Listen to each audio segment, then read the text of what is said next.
Hi hello ಎಲ್ರಿಗೂ ನಮಸ್ಕಾರ. ನಾನು ನಿಮ್ಮ Rakshita Pavan. Welcome back to my YouTube channel.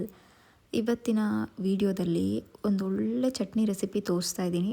ಕಡಲೆಬೇಳೆನ use ಮಾಡ್ಕೊಂಡು ಚಟ್ನಿ ಮಾಡ್ತಾ ಇರೋದು. ನಾನಿಲ್ಲಿ ಕಡಲೆಬೇಳೆ ಚಟ್ನಿ ಮಾಡೋದಕ್ಕೆ ಫಸ್ಟು ಒಂದು ಪ್ಯಾನ್ ಇಟ್ಕೊಂಡಿದ್ದೀನಿ. ಪ್ಯಾನ್ಗೆ ಒಂದು 2 ಚಿಕ್ಕ ಸ್ಪೂನಷ್ಟು ಆಯಿಲ್ನ ಹಾಕ್ಕೊಂಡಿದ್ದೀನಿ. ಜಾಸ್ತಿ ಬೇಡ, ಒಂದು 2 ಸ್ಪೂನಷ್ಟು ಹಾಕ್ಕೊಂಡ್ರೆ ಸಾಕು. ನೆಕ್ಸ್ಟು ಎಣ್ಣೆ ಒಂದು ಸ್ವಲ್ಪ ಬಿಸಿ ಆದಮೇಲೆ ನಾನಿಲ್ಲಿ ಒಂದು ಅರ್ಧ ಕಪ್ಪಷ್ಟು ಕಡಲೆಬೇಳೆನ ಹಾಕ್ಕೊಂಡಿದ್ದೀನಿ. ಕಡಲೆಬೇಳೆನ ಲೋ ಫ್ಲೇಮ್ನಲ್ಲೇ ಇಟ್ಕೊಂಡು ಈ ರೀತಿ ಹುರ್ಕೋಬೇಕು ಚೆನ್ನಾಗಿ. ಆ ಕಲರ್ ಚೇಂಜ್ ಆಗೋವರೆಗೂ ಕೂಡ ಹುರ್ಕೋಬೇಕು. ನೀವು ಹೈ ಫ್ಲೇಮ್ನಲ್ಲಿ ಇಟ್ಬಿಟ್ರೆ ಏನಾಗುತ್ತೆ ಅಂತಂದರೆ ಕಡಲೆಬೇಳೆ ಬೇಗ ಸೀದೋಗ್ಬಿಡುತ್ತೆ. ಹಾಗಾಗಿ ಆದಷ್ಟು ಲೋ ಫ್ಲೇಮ್ನಲ್ಲೇ ಇಟ್ಕೊಂಡು ಸ್ವಲ್ಪ ಕಲರ್ ಚೇಂಜ್ ಆಗೋವರೆಗೂ ಕೂಡ ಈ ರೀತಿ ಫ್ರೈ ಮಾಡ್ಕೋಬೇಕು.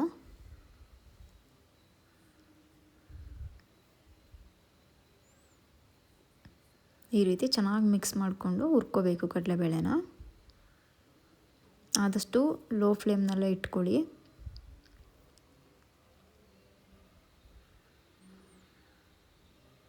ಈ ಚಟ್ನಿ ಅಂತೂ ತುಂಬಾ ಚೆನ್ನಾಗಿರುತ್ತೆ ಟೇಸ್ಟು. ನಮಗೆ ಈ ಹೋಟೆಲಲ್ಲಿ ತಟ್ಟೆ ಇಡ್ಲಿ ಜೊತೆಗೆಲ್ಲ ಕೊಡ್ತಾರಲ್ವ ಕೆಂಪು ಚಟ್ನಿ, ಸೇಮ್ ಚಟ್ನಿ ಅದೇ ಥರ ಇರುತ್ತೆ ಟೇಸ್ಟು. ನೋಡಿ ಈ ರೀತಿ ಕಲರ್ ಚೇಂಜ್ ಆಗಬೇಕು. ಇಷ್ಟು ಕಲರ್ ಚೇಂಜ್ ಆದರೆ ಸಾಕು. ನೆಕ್ಸ್ಟು ಅದಕ್ಕೇ ನಾನಿಲ್ಲಿ ಒಂದು ಸ್ವಲ್ಪ ಖಾರಕ್ಕೆ ಒಣಮೆಣಸಿನ್ಕಾಯಿ ಮತ್ತು ಕಲರ್ಗೆ ಅಂತ ಹೇಳಿ ಒಂದು 3ರಿಂದ 4 ಬ್ಯಾಡಗಿ ಮೆಣಸಿನ್ಕಾಯಿ ಜೊತೆಗೆ ಒಂದು ಬೆಳ್ಳುಳ್ಳಿಯನ್ನು ಈ ರೀತಿ ಸಿಪ್ಪೆ ಬಿಡಿಸಿ ಹಾಕ್ಕೊಂಡಿದ್ದೀನಿ. ಇದೂ ಅಷ್ಟೇ ಒಂದು 2 ನಿಮಿಷ ಎಣ್ಣೆಯಲ್ಲಿ ಫ್ರೈ ಮಾಡ್ಕೋಬೇಕು. ಜಾಸ್ತಿ ಏನು ಬೇಡ, ಒಂದು 2 ನಿಮಿಷ. ನೆಕ್ಸ್ಟು ಒಂದು 4ರಿಂದ 5 ಕರಿಬೇವಿನ ಎಲೆನ ಕೂಡ ಹಾಕ್ಕೊಂಡು ಫ್ರೈ ಮಾಡ್ಕೊತಿದ್ದೀನಿ. ಕರಿಬೇವಿನ ಎಲೆನ ಜಾಸ್ತಿ ಹಾಕ್ಕೋಬಾರ್ದು. ಜಾಸ್ತಿ ಹಾಕ್ಕೊಂಡ್ಬಿಟ್ರೆ ಕಲರ್ ಚೇಂಜ್ ಆಗಿಬಿಡುತ್ತೆ. ಜಸ್ಟ್ ಒಂದು 4 ಎಲೆ ಹಾಕ್ಕೊಂಡ್ರೆ ಸಾಕಾಗುತ್ತೆ. ಈ ರೀತಿ ಹುರ್ಕೊಂಡಾದ್ಮೇಲೆ ಸ್ಟವ್ ಆಫ್ ಮಾಡಿಬಿಟ್ಟು ಇದನ್ನು ಕಂಪ್ಲೀಟಾಗಿ ತಣ್ಣಗಾಗೋದಕ್ಕೆ ಇಟ್ಬಿಡಬೇಕು. ನೆಕ್ಸ್ಟು ಅದು ತಣ್ಣಗಾದಮೇಲೆ ನಾನಿಲ್ಲಿ ಒಂದು ಮಿಕ್ಸರ್ ಜಾರ್ಗೆ ನಾವೇನೇನು ಹುರ್ಕೊಂಡಿದ್ವಿ ಅದನ್ನೆಲ್ಲ ಹಾಕ್ಕೋತಾ ಇದ್ದೀನಿ. ಕಡಲೆಬೇಳೆ, ಮೆಣಸಿನ್ಕಾಯಿ ಎಲ್ಲನೂ ಕೂಡ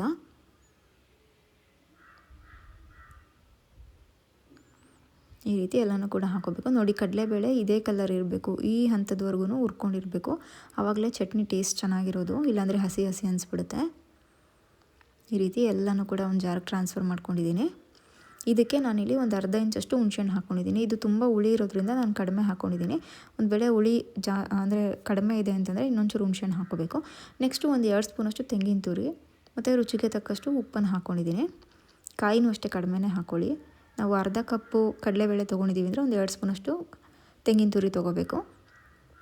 ನೆಕ್ಸ್ಟು ಒಂದು ಸ್ವಲ್ಪ ನೀರು ಹಾಕ್ಕೊಂಡು ಈ ರೀತಿ ಗ್ರೈಂಡ್ ಮಾಡ್ಕೋಬೇಕು. ತುಂಬ ಸಣ್ಣಕ್ಕೂ ರುಬ್ಕೋಬಾರ್ದು, ನುಣ್ಣಕ್ಕೆ, ಮತ್ತು ಜಾಸ್ತಿ ತರಿಯಾಗೂ ಕೂಡ ರುಬ್ಕೋಬಾರ್ದು. ಈ ರೀತಿ ಒಂದು ಮೀಡಿಯಮಾಗಿ ಈ ಕನ್ಸಿಸ್ಟೆನ್ಸಿಗೆ ರುಬ್ಕೋಬೇಕು. ನೆಕ್ಸ್ಟ್ ಇದಕ್ಕೊಂದು ಒಗ್ಗರಣೆ ಕೊಟ್ಕೊಂಡ್ಬಿಡೋಣ. ಅದೇ ಪ್ಯಾನ್ಗೆ ನಾನಿಲ್ಲಿ ಒಂದು 2 ಸ್ಪೂನಷ್ಟು ಆಯಿಲ್ನ ಹಾಕ್ಕೊಂಡಿದ್ದೀನಿ. ಎಣ್ಣೆ ಹಾಕ್ಕೊಂಡು ಎಣ್ಣೆ ಚೆನ್ನಾಗಿ ಕಾಯಬೇಕು. ಎಣ್ಣೆ ಕಾಯ್ದಿದ ನಂತರ ನಾನಿಲ್ಲಿ 1 ಸ್ಪೂನಷ್ಟು ಸಾಸಿವೆನ ಹಾಕ್ಕೊಂಡಿದ್ದೀನಿ. ಇದಕ್ಕೆ ಒಗ್ಗರಣೆ ಹಾಕಿದ್ರೆ ತುಂಬ ಚೆನ್ನಾಗಿರುತ್ತೆ, ಹಾಗಾಗಿ ನಾನು ಒಗ್ಗರಣೆ ಹಾಕ್ತಾಯಿದ್ದೀನಿ ಚಟ್ನಿಗೆ.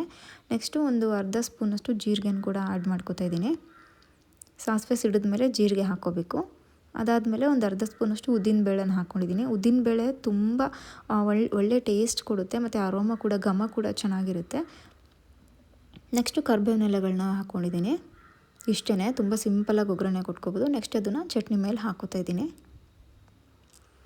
ಈ ರೀತಿ ಚಟ್ನಿ ಜೊತೆ ಮಿಕ್ಸ್ ಮಾಡಿಕೊಂಡ್ರೆ ಸಖತ್ ಟೇಸ್ಟಿಯಾಗಿರೋ ಕಡಲೆಬೇಳೆ ಚಟ್ನಿ ರೆಡಿಯಾಗಿಬಿಡುತ್ತೆ.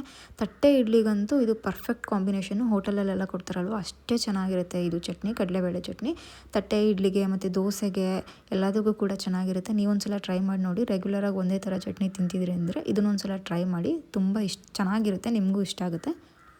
ಈ ರೆಸಿಪಿ ಇಷ್ಟ ಆಯಿತು ಅಂತಂದರೆ ಒಂದು ಲೈಕ್ ಮಾಡಿ. ಜಾಸ್ತಿ ಇಷ್ಟ ಆಯಿತು ಅಂತಂದರೆ ಶೇರ್ ಮಾಡಿ. ಇನ್ನೂ ನನ್ನ ಚಾನಲ್ನ ಸಬ್ಸ್ಕ್ರೈಬ್ ಮಾಡಿದೆ ಹಾಗೆ ನೋಡ್ತಿದ್ದೀರಾ ಅಂದರೆ ದಯವಿಟ್ಟು ನನ್ನ ಚಾನಲ್ನ ಸಬ್ಸ್ಕ್ರೈಬ್ ಮಾಡ್ಕೊಳ್ಳಿ.